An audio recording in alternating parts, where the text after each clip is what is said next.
Assalamualaikum warahmatullahi wabarakatuh. Perkenalkan, nama saya Rosari Apriani. Saya mahasiswa Profesi Nurse Institut Kesehatan dan Teknologi Muhammadiyah Palembang. Baiklah, di sini saya akan menjelaskan laporan pendahuluan luka bakar. Definisi luka bakar.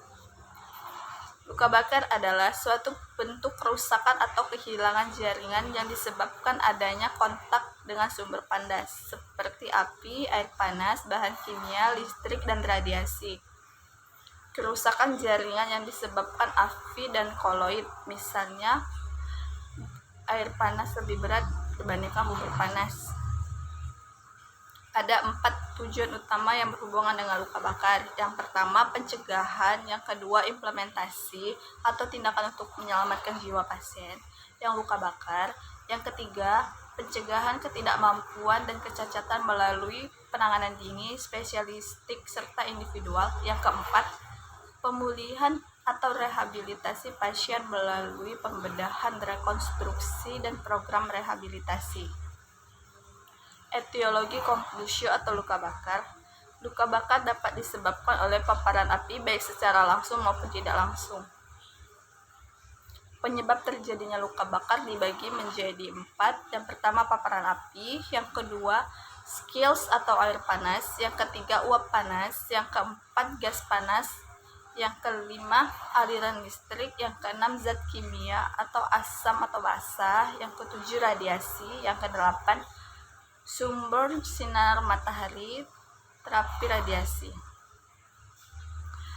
Klasifikasi kombusio atau luka bakar. Yang pertama, berdasarkan penyebab, yaitu luka bakar karena api, karena air panas, karena bahan kimia, karena listrik, karena radiasi, karena suhu rendah. Yang kedua, berdasarkan kedalaman luka bakar. Yang pertama, luka bakar derajat 1. Yang kedua, luka bakar derajat 2. Yang ketiga, luka bakar derajat 2 dibagi menjadi 3. Ada luka bakar derajat 2 dangkal. Yang kedua, luka bakar derajat 2 dalam. Dan yang ketiga, adanya luka bakar derajat 3. Berdasarkan tingkat keseriusan luka dibagi menjadi 3. Yang pertama, luka bakar ringan. Yang kedua, luka bakar sedang. Yang ketiga, luka bakar berat. Dan berdasarkan luas luka bakar dibagi menjadi, yang pertama ada Walls Rule of Nine. Yang kedua, Rule of Nines. Yang ketiga, Rule of Nines atau Infants. Patofisiologi luka bakar. Luka bakar disebabkan oleh pengalihan energi dari suatu sumber panas kepada tubuh. Panas dapat dipindahkan lewat hantaran atau radiasi elektromagnetik. Destruksi jaringan terjadi akibat koagulasi dan naturasi protein atau ionisasi isi sel. Kulit dan mukosa saluran nafas atas merupakan lokasi destruksi jaringan. Kerusakan karena luka bakar elektrik atau kontak yang lama dengan burning again, nekrosis, dan keganasan organ dapat terjadi. Kedalam luka bakar tergantung ke dalam agen penyebab luka bakar dan lamanya kontak dengan agen tersebut. Pajanannya selama 15 menit dengan air panas dengan suhu sebesar 56,1 derajat Celcius yang mengakibatkan cedera full teknis yang serupa. Perubahan patofisiologi yang disebabkan oleh luka bakar yang berat selama awal periode shock. Luka terjadi sekunder akibat penurunan curah jantung yang diikuti fase hiperdinamik serta hipermetabolik.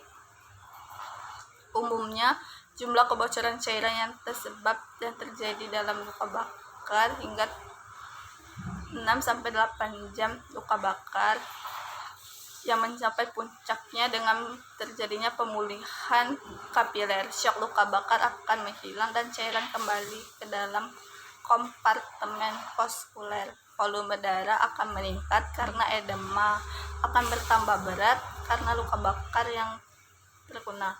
Manifestasi klinis berdasarkan kedalaman luka bakar.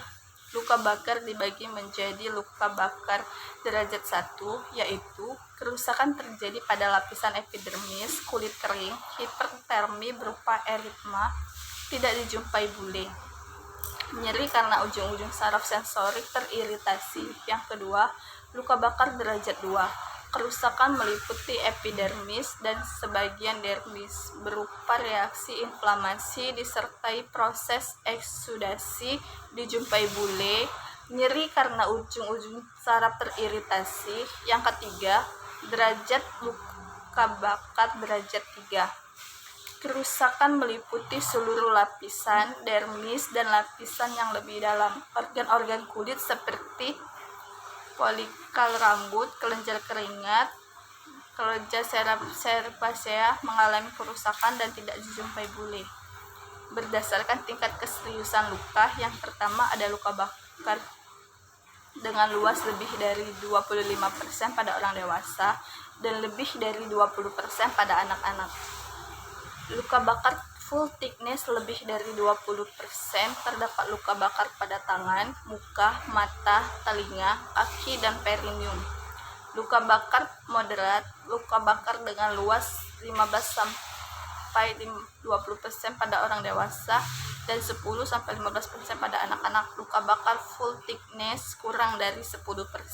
Luka bakar minor, luka bakar dengan luas kurang dari 15% pada orang dewasa dan kurang dari 10% pada anak-anak.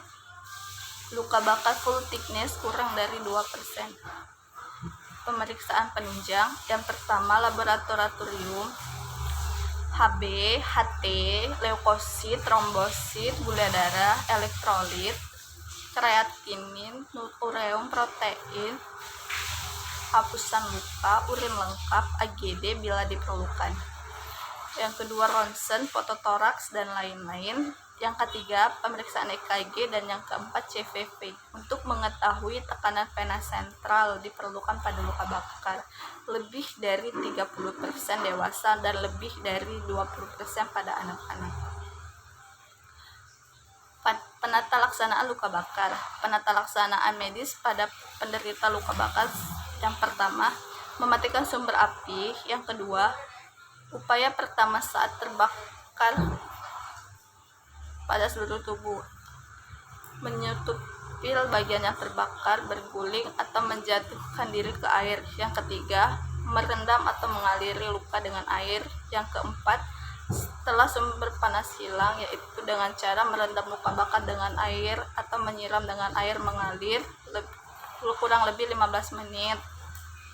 Tujuan ini untuk menghentikan koagulasi sel jaringan agar memperkecil derajat luka dan mencegah infeksi sehingga sel-sel mampu berfoliasi.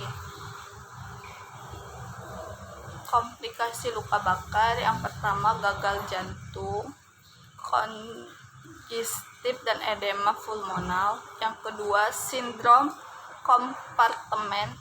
Yang keempat, ileus paralitik dan ulkus koroid. Yang kelima, shock sirkulasi, dan yang keenam, gagal ginjal akut. Baiklah, itu saja yang dapat saya sampaikan.